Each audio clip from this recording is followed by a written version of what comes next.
Hello, peoples. It's his little Cherie. Happy Easter.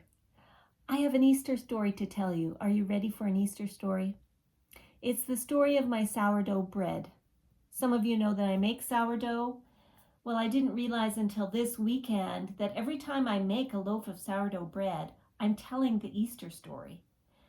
Because there are lots of different recipes for sourdough, different ways of making it, but the way that I make it is a 3-day process. And I'm going to tell you about that process.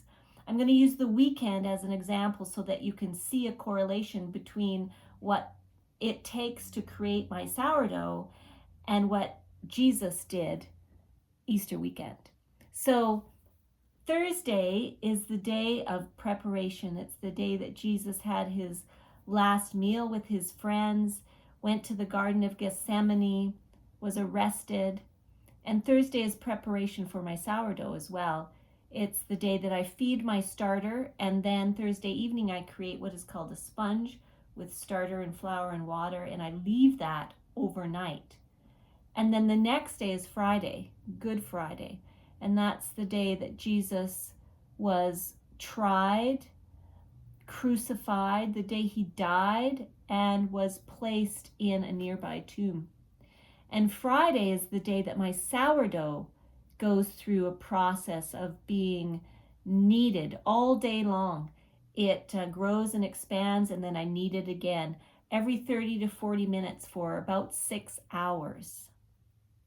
And at the end of that time, finally, I shape the dough into loaves, put them in baskets, and place them in the tomb or in the fridge, as the case may be.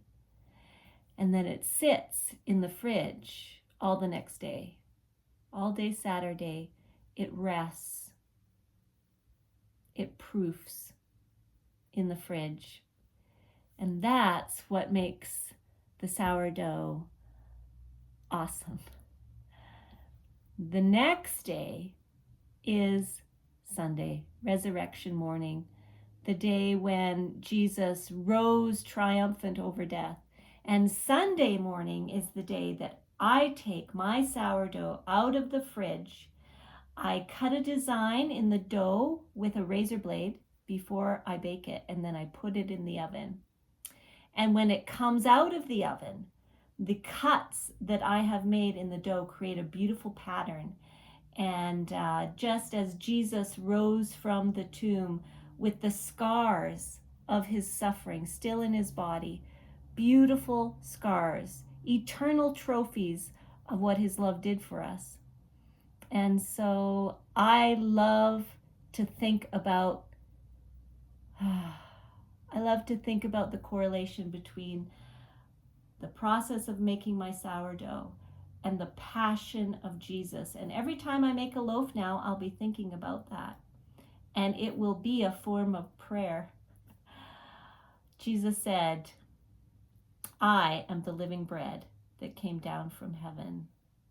And so remember that next time you eat some wonderful bread, or maybe some of my sourdough bread, if you're very blessed, you might get a loaf of that sometime.